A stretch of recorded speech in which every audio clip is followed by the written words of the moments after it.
On the crystalline moon of Proxima VI, the Zephyrian research vessel Starweaver lay broken among jagged ice formations. Inside, Captain Naira Valther watched her ship's emergency beacon pulse steadily, each flash growing dimmer as their power reserves dwindled.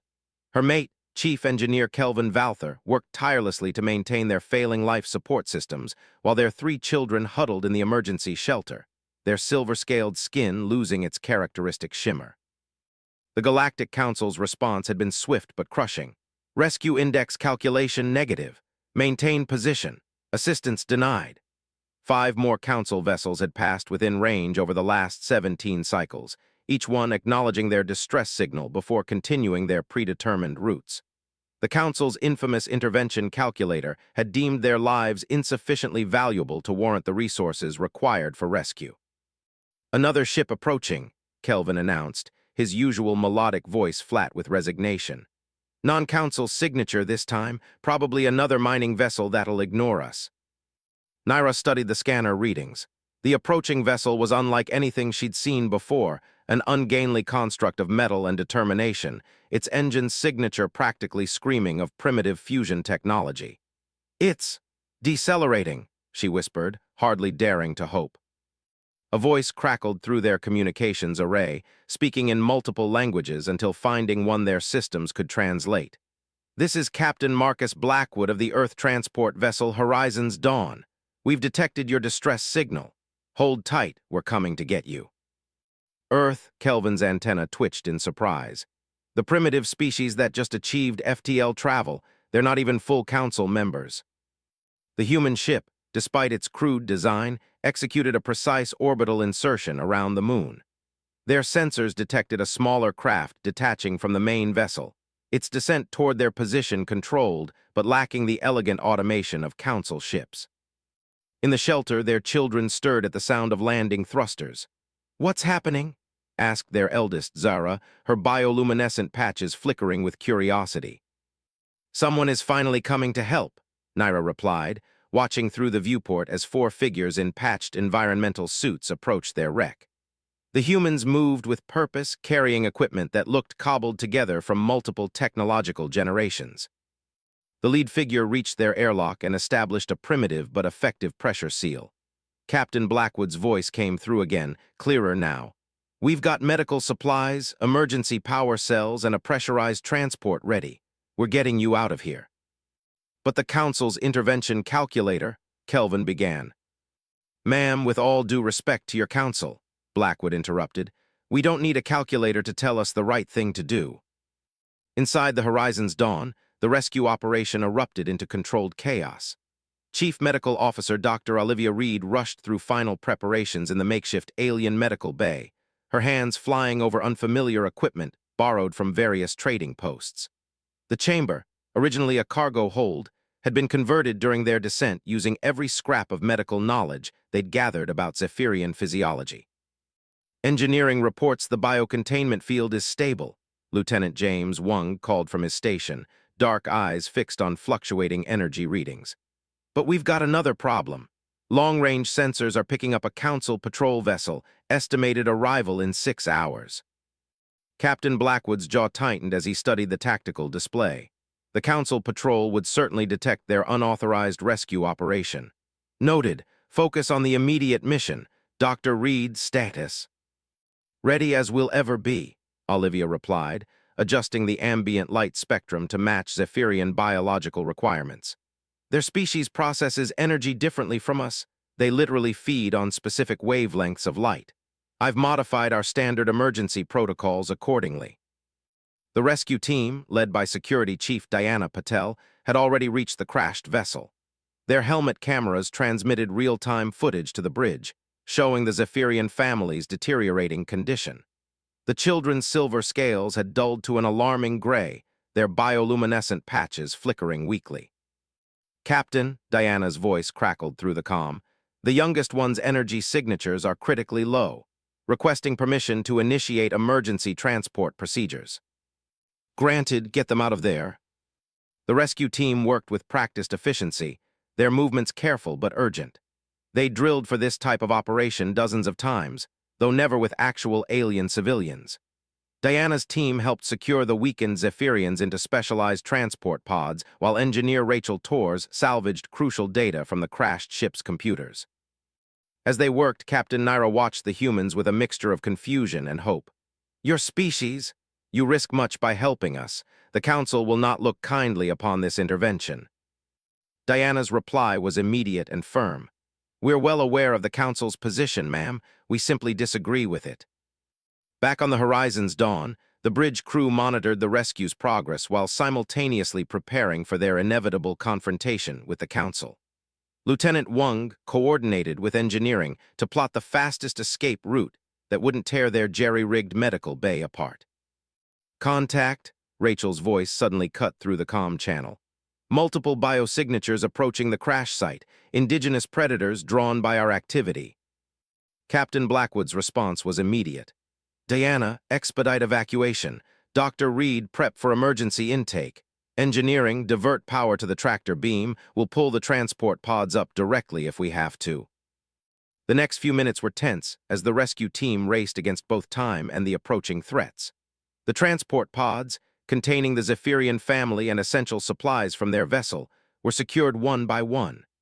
Diana's team provided covering fire with non-lethal deterrents as local wildlife emerged from the ice formations, their shadows growing longer in the dying light.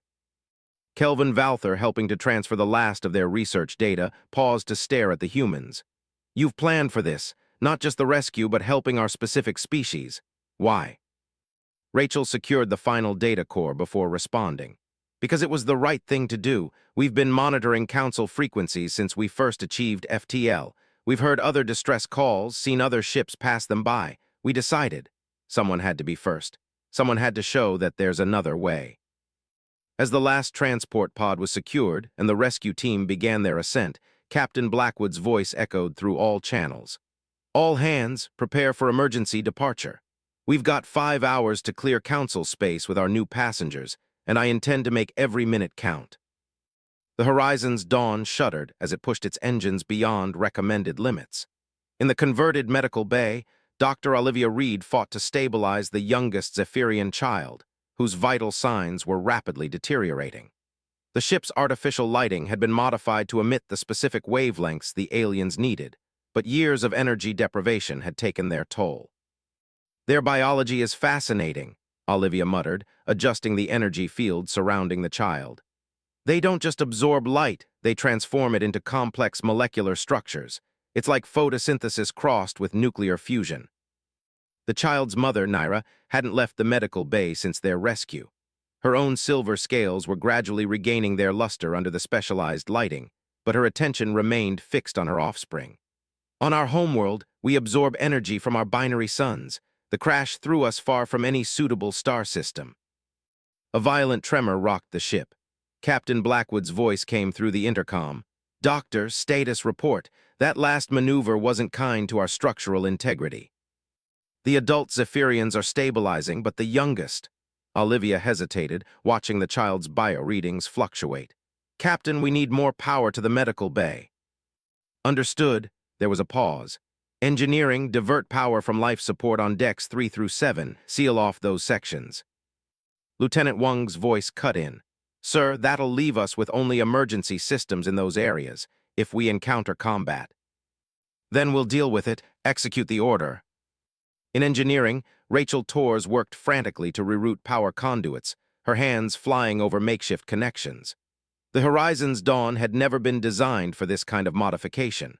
Around her, warning indicators flashed as systems were pushed to their limits. "Chief Engineer," one of her team called out, "the Council vessel is gaining. Their engine signature suggests they've called for reinforcements." Rachel swore under her breath. "They're not just coming to cite us for violations, they want to make an example of us." She grabbed her toolkit and headed for the Jefferies tube. "Keep those power levels steady. I'm going to see if I can squeeze more out of the auxiliary reactors." On the bridge, Captain Blackwood studied the tactical display with growing concern. The pursuing Council vessel was no mere patrol ship. It was a compliance enforcer, heavily armed and equipped with quantum phase engines. Lieutenant Wang worked furiously at his station, plotting increasingly erratic course changes to delay the inevitable confrontation. "Sir," Wang reported, I'm detecting unusual energy signatures from the Enforcer. They're charging something big. Before Blackwood could respond, a brilliant beam of energy lanced out from the pursuing vessel, missing the horizon's dawn by meters but illuminating the bridge with blinding light. Warning klaxons blared throughout the ship. "They're not trying to disable us," Diana Patel observed grimly from her security station. "That was a kill shot." In the medical bay, the surge of energy from the weapon had an unexpected effect. The youngest Zephyrian child suddenly stirred, their scales brightening momentarily. Olivia's eyes widened as she checked the readings.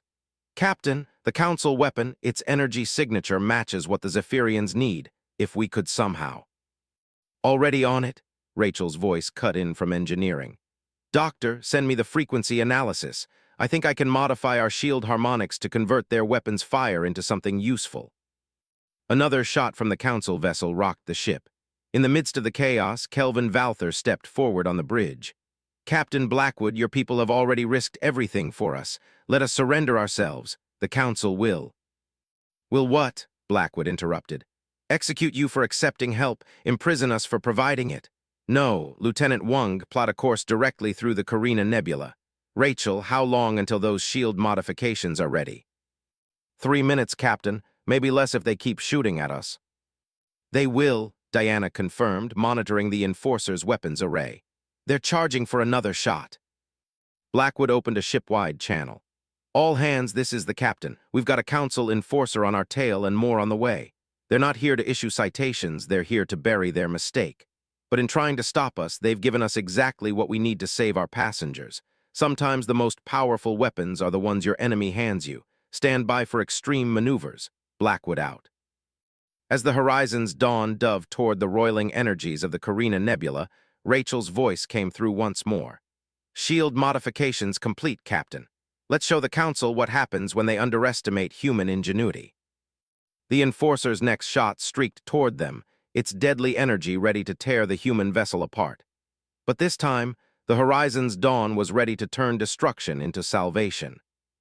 The modified shields of the horizon's dawn shimmered with an otherworldly glow as they absorbed the Enforcer's attack. Inside the medical bay, the effect was immediate. All 3 Zephyrian children's bioluminescent patches burst into brilliant light, their silver scales regaining their mirror-like sheen as their bodies absorbed the converted energy. "Remarkable," Dr. Reed breathed, watching their vital signs surge. "They're not just surviving the energy, they're thriving on it. Their cellular regeneration is off the charts." The oldest child, Zara, opened her eyes fully for the first time since the rescue. "Mother, I feel like I'm home again under the twin suns." Another blast from the Enforcer rocked the ship, but this time the shields transformed the deadly energy into life-giving sustenance. In engineering, Rachel Torres monitored the conversion process with fierce concentration. "The shield modifications are holding, Captain, but we're pushing them way beyond specs. I don't know how many more hits they can take." "How many more hits do you need?" Blackwood asked Dr. Reed. 2, maybe 3 more major energy bursts should be enough to fully stabilize the entire family," Olivia responded, her fingers flying over the medical controls. Lieutenant Wang's voice cut through the tension. "Multiple ships dropping out of FTL, Captain. 3 more Enforcers joining formation with the first." On the bridge, Diana Patel analyzed the tactical display with growing concern. "They're trying to box us in, sir, cutting off our approach to the nebula." Kelvin Valther, who had been quietly observing the humans' efforts, suddenly stepped forward. "Captain, I may have a solution. The Council's Enforcers, their weapons are synchronized to fire in precise patterns. If we can predict that pattern, we can choreograph our shield harmonics to maximize the energy conversion," Rachel finished, catching on immediately. "But we'd need split-second timing." "And someone who understands Council attack formations," Kelvin added. "Let me help. I served in the Zephyrian Defense Force before becoming a researcher." Captain Blackwood studied the Zephyrian engineer for a moment before nodding. "Get him to engineering," he ordered. "Diana, coordinate with them on tactical timing." The next few minutes transformed the pursuit into an elaborate dance. Under Kelvin's guidance, the horizon's dawn wove through the Enforcer's formation, its movements precisely calculated to draw their fire at specific angles. Each blast was caught by the modified shields, transformed, and channeled into the medical bay where the Zephyrian family grew stronger with each burst. Council ships are adapting their tactics, Wang reported tensely. They've realized what we're doing. Doesn't matter, Rachel called back. We've stored enough converted energy in the auxiliary cells, Doctor. Confirmed, Olivia replied. All 5 Zephyrians are back to optimal health levels. Whatever you're planning, Rachel, do it now. Captain Blackwood didn't hesitate. Lieutenant Wang, execute Nebula Run protocol. Rachel, release the stored energy on my mark. The horizon's dawn suddenly cut all non-essential systems, appearing to drift powerless. The Enforcer vessels moved in for the kill, charging their weapons for a synchronized strike. Now, Blackwood commanded. Rachel released the stored energy directly into the ship's drive system, just as Wang activated their carefully plotted course. The horizon's dawn shot forward with unprecedented speed, the converted energy from the Council's own weapons propelling them faster than their engines could have managed alone. They threaded through the Enforcer formation before any of the Council ships could react, disappearing into the chaotic energies of the Carina Nebula. In the medical bay, Naira watched in amazement as her children's natural glow lit up the room. You turned their judgment into salvation, she said softly, their punishment into healing. That's kind of what humans do best, Olivia replied with a small smile. We take what we're given and make it into what we need. As the horizon's dawn navigated deeper into the nebula's protective embrace, Captain Blackwood opened a ship-wide channel. All hands, this is the captain. Thanks to the combined efforts of our crew and our guests, we've managed to do what the Council deemed impossible. We've saved lives, defied their calculations, and turned their weapons against us into the very thing needed to heal those they would have left to die. But our journey isn't over. The Council won't stop hunting us, not now. So let's show them what humanity does best, making the impossible possible, one rescue at a time. Deep within the Carina Nebula, the horizon's dawn drifted through swirling clouds of cosmic dust and energy, its modified shields now absorbing the nebula's natural radiation to maintain the Zephyrian family's health. But in the ship's conference room, a different kind of storm was brewing. 17 ships, Lieutenant Wang reported, examining the long-range sensor data. The Council has positioned a blockade at every major exit point from the nebula. They're settling in for a long wait. Captain Blackwood stood at the viewport, watching the ethereal light show outside. And that's not counting the patrol ships they've sent in after us. The nebula's radiation interferes with their sensors, but it won't hide us forever. Perhaps it doesn't need to, Naira Valther suggested. She and her mate Kelvin had joined the human command staff for this emergency meeting. What you've done, it changes everything, not just for my family, but for the entire Council system. Dr. Reed nodded, pulling up her medical logs on the conference room's display. The energy conversion technology we developed doesn't just work on weapons fire. We've successfully adapted it to work with nearly any energy source. It could revolutionize Zephyrian medical care across the galaxy. And that's exactly why the Council wants to stop us, Diana Patel pointed out. Their entire system of control is built on that intervention calculator of theirs. We've just proved it wrong. In engineering, Rachel Torres had been monitoring the conversation while working on further shield modifications. Captain, we're picking up something interesting. Communications traffic in the nebula, lots of it. And not all of it is Council. Put it through, Blackwood ordered. The conference room filled with a cascade of transmissions, all carefully encrypted, but carrying the same underlying message. Other ships had witnessed their rescue and escape.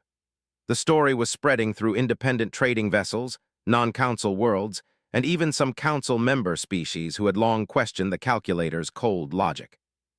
They're offering help, Wang said incredulously, decoding the messages. Safe harbors, supply lines, alternative routes through Council space. We're not alone out here. Kelvin's antenna twitched with emotion. You've started something, Captain, something many of us have wished for but never dared to attempt. A revolution? Blackwood asked quietly. A reformation, Naira corrected. The Council's founding principle was to foster cooperation and progress among spacefaring species. But somewhere along the way, they replaced wisdom with algorithms, compassion with calculations. Rachel's voice cut in again, this time with urgency.